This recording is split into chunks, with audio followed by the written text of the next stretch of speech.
Hey everybody, welcome back to the channel. My name is William Dyke, and Tane isn't here right now. He can't be here today, and we were supposed to record. Well, we were supposed to record yesterday, but we couldn't, because he was unavailable yesterday as well. He's unavailable for quite a while, and I did not have enough saved up to meet our schedule that we have.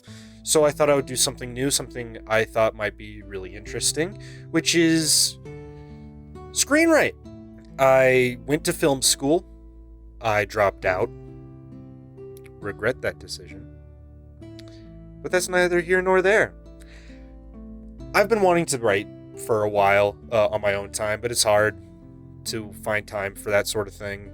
Usually I either want to just chill out, have some fun, like video games or watching a movie, or I'm doing stuff for friendly competition, and I don't really allow myself any time to write. And I thought, since Tane can't be here today and we need something to fill up our schedule, that I would kind of show you the process that I kind of developed for writing. I did that instead of writing, develop all this, but that doesn't matter too much. I'm not going to worry about that. All we're going to be doing today is we're going to plot out our story. We're going to get our characters done. We're going to get our log line. We're going to start writing out just the basic outline of what our story is going to be. And that will be the end of this video. That's all we're going to be doing here. I will say that I am not going to do anything too long.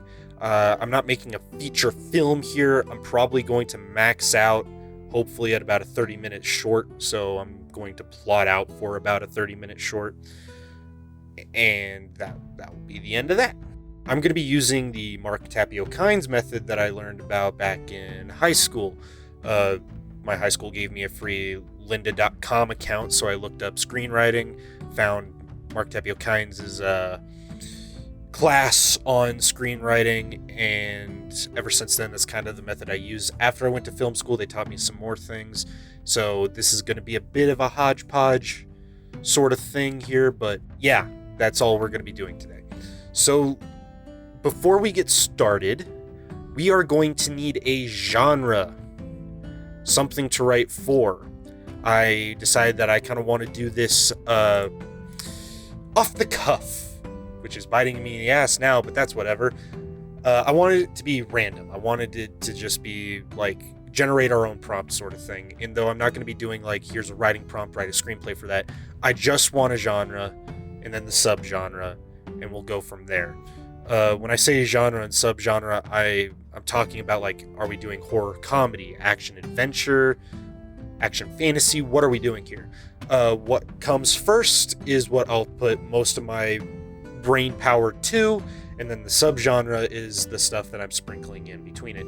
So if for some reason we get horror comedy, I'm going to be focusing on making a horror movie with comedic elements, not unlike Shaun of the Dead.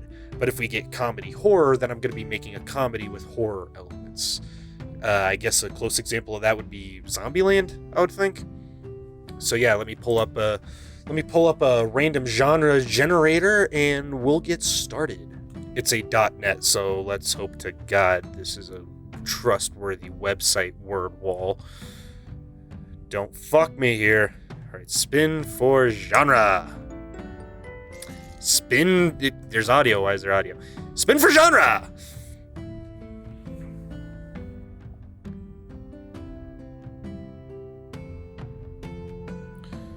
Crime heist. I don't know fucking shit about crime heists. Okay. Now we'll, can I just, how do I fucking start again? So we got crime heist. God damn it. We got crime heist, and what will be our...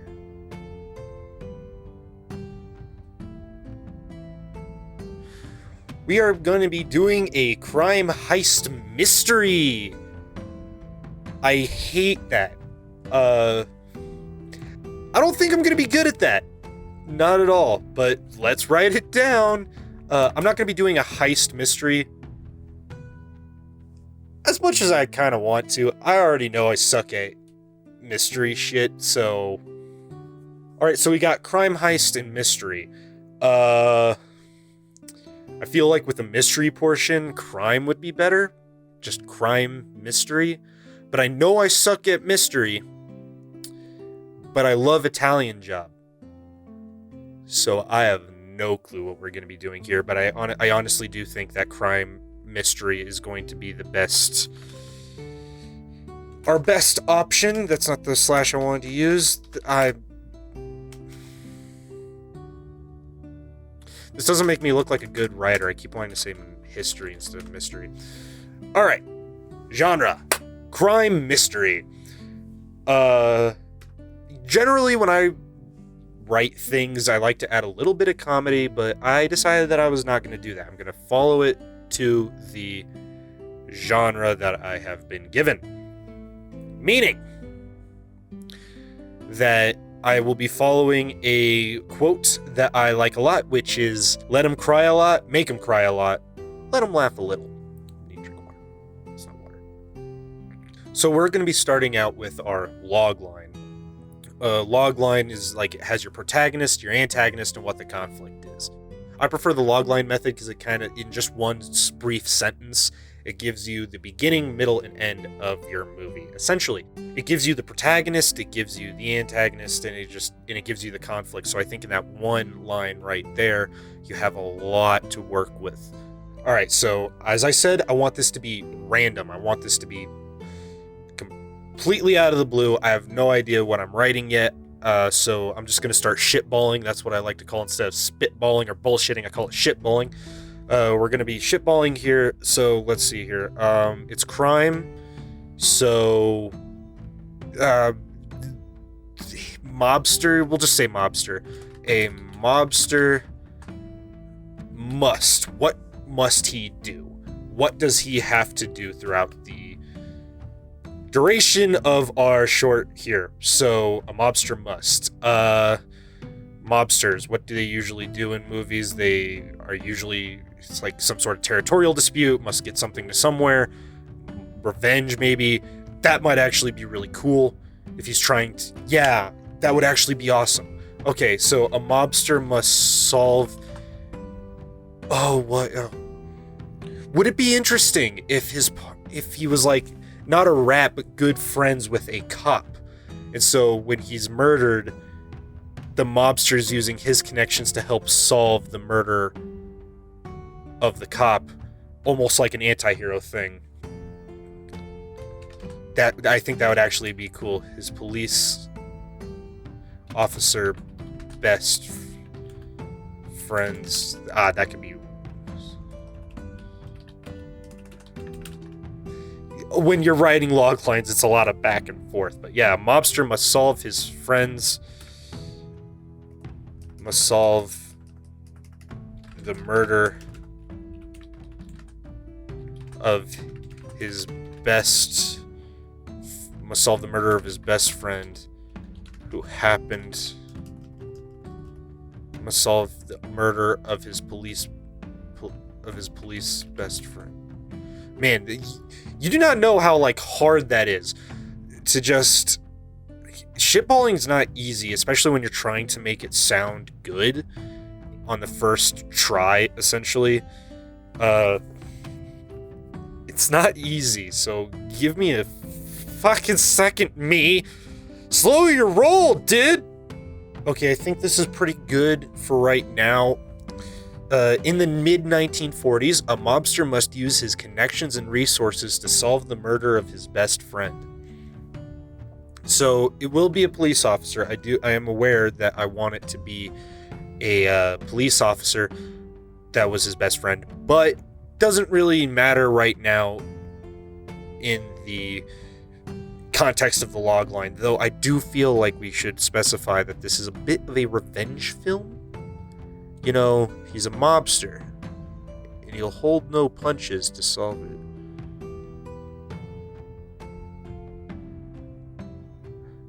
Give me another second. I apologize.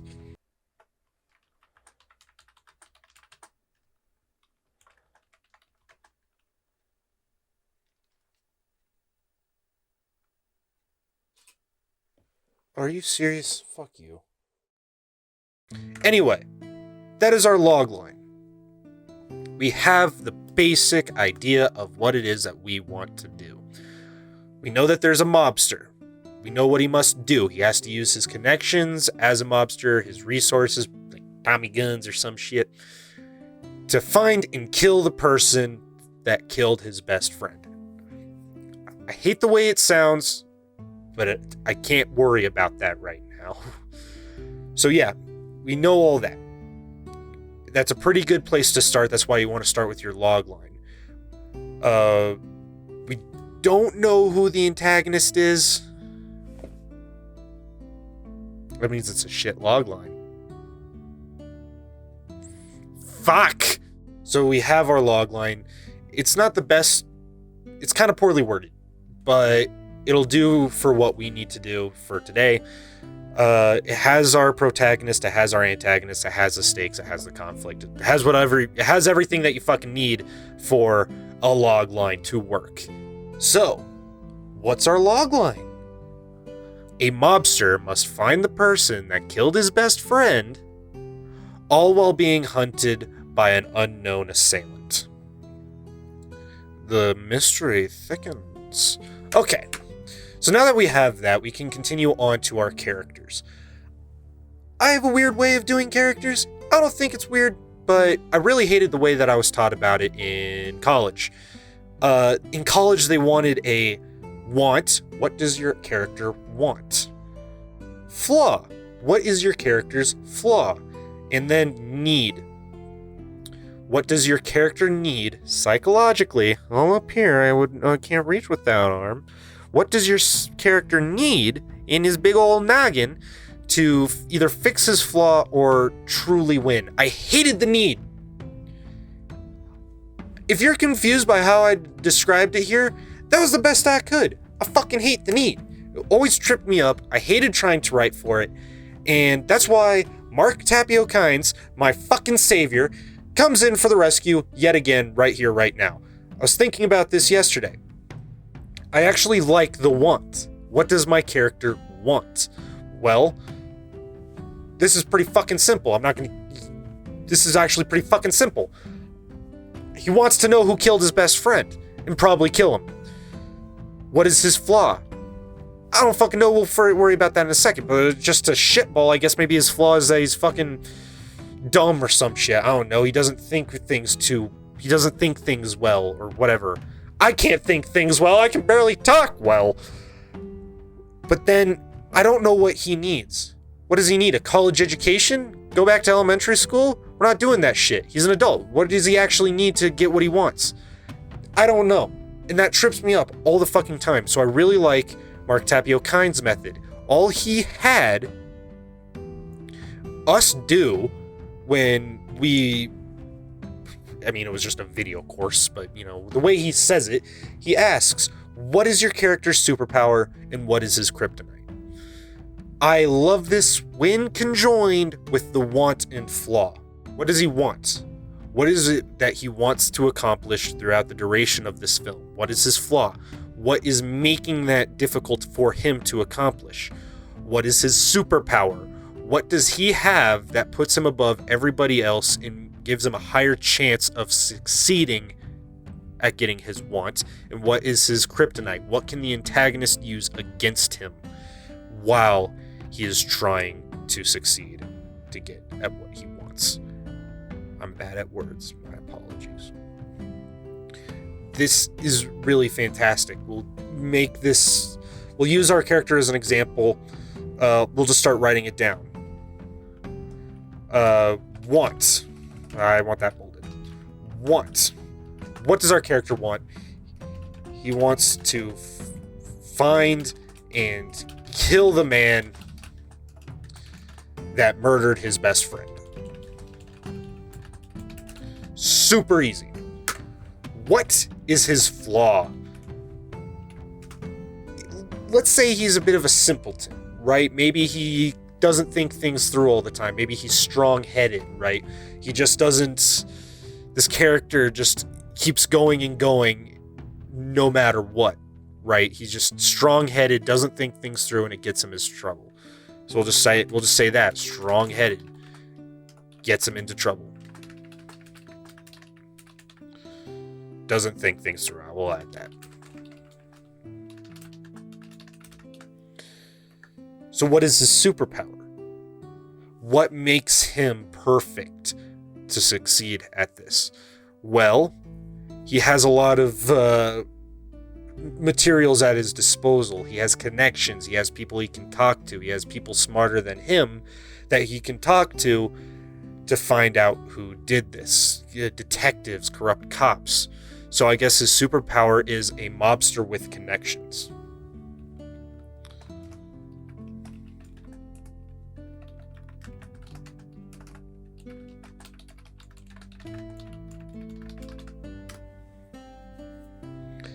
But what is his kryptonite? This is his flaw of being strong-headed. That's not really his kryptonite, because we can use that to further the story. What I want the kryptonite to be, and this might not exactly be what Mark Tapio Kynes intended the kryptonite to be, but this is what I kind of want the kryptonite to be. I want the kryptonite to be like, what can be used against him? What slows him down? His flaw may slow him down. He is strong-headed. It gets him into trouble, so it may detract from him. But I want the kryptonite to be something that the antagonist can use against our character throughout the story. Obviously, if he is killing, not killing, if his best friend was killed and that's bothering him enough to get revenge, and we know that it's a cop that was killed, obviously that means that he has compassion for people. If he's that angry, maybe just morally ambiguous, but compassionate. Kind of like an anti-hero, I guess. I guess that's what we're kind of making here. So this unknown assailant can use his that knowledge that this person he's hunting down has a heart, wants to do good-ish, you know? So I guess his kryptonite would be compassion for others. That opens up so many possibilities for us. The assailant maybe could hold people hostage and it's blaming him, and he's like, I just drive the truck. I don't really want people to die because of my actions, so I'll stop him here. You know, I think that's a bit too actiony, but that's just an example. I think a good kryptonite for our character here is just plain and simple compassion for others.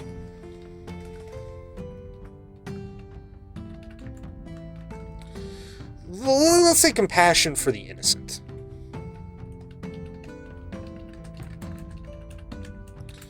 Because I don't think he's going to give a fuck about murderers and all that and these other gangs or these other people he's meeting. Just anybody that's in his way and is not innocent, he'll fucking murder the shit out of. So yeah, we have our want, we have our flaw, we have our superpower, we have our kryptonite. You know what else we need? We need a name. Names are fucking hard. I'll admit, names are goddamn impossible. So all I do is I just look up names on Google. No, I don't want to update right now. I'm making a video. God damn. Okay, so when I'm trying to think of a name, I struggle. I have issues trying to think of good names, especially since, you know, names can be used in your story to kind of tell what the character is going through or make allusions to something, you know. And that's why names are very important. Don't just name him John unless you really want the audience to know that your character is the most bland-ass motherfucker around, but he has to do this crazy-ass shit. Sometimes it doesn't really matter. Just giving a name is a good enough thing. So in these situations, I just like to look up names in the year that I'm setting my screenplay in. We're doing this in the 1940s, so I'm just going to do... I've learned that when you look up popular names of the 1940s, it's going to give you the baby names of the 1940s, not the adult names. So let's say our character's, fucking 30? 1940. Let's just do popular names of the 1910s or whatever. Yeah, let's just do popular names of the 1910s. SSA.gov, I see. William. No. James, Robert, Joseph, George, Charles, Edward, Frank, Thomas, Walter, Harold, Henry, Paul, Richard, Raymond. I wish I was better at Shakespeare shit. I know Richard was one of his things. Richard Shakespeare. I can't spell Shakespeare. Leave me alone. That was close. Richard Shakespeare was an actual person. That's not what I wanted. I wanted Richard III. Thank you. Thank you for understanding my dumbassery. Richard III is a play by William Shakespeare. It was probably written as little tissue.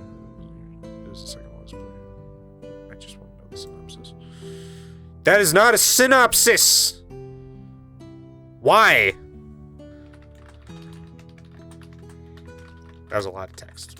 Okay, so the reason I wanted to look up Richard III is because one of the most popular names of the 1910s is Richard. So I thought, I know there's a Shakespearean play. Most Shakespearean plays are tragic or very violent. So I thought it would be a good name. Looking it up, Richard is a fucking horrible person in the play. He murders everybody. But that's probably a good idea to name our villain, especially since it can be shortened to Dick, because he's a fucking prick. So we'll keep Richard as the name for our villain, even though you're not really supposed to know who the villain is. I think I'm going to use Vincent, mostly because of Pulp Fiction. Vincent's already a name that a lot of people know of when they think of mobster, when they think of cool dude mobster guys, because of Quentin Tarantino being a fucking awesome person. So I feel like Vincent is a great choice. People are going to be thinking of Vincent from Pulp Fiction. They're going to be thinking already about mobsters. Vincent wasn't a horrible human being in Pulp Fiction, so you're not going to immediately assume that he is evil, and it also just sounds cool. So we will be going with Vincent. But there's one thing I kept from you. What's his last name? Now, when we say mobster, it could be anything, but really, we're thinking of Italian mobsters. It's the 1940s. We're thinking Italian here. So, we're just going to be looking up Italian surnames, and we'll find one that, you know, works for our uses. Again, you can try and find a last name that gives meaning to the character, but you don't fully have to. You know, just give good thought to it. And that's about all you need to make a good character name. De Luca. I was hoping it would actually tell us stuff. You know what? Italian surname meanings.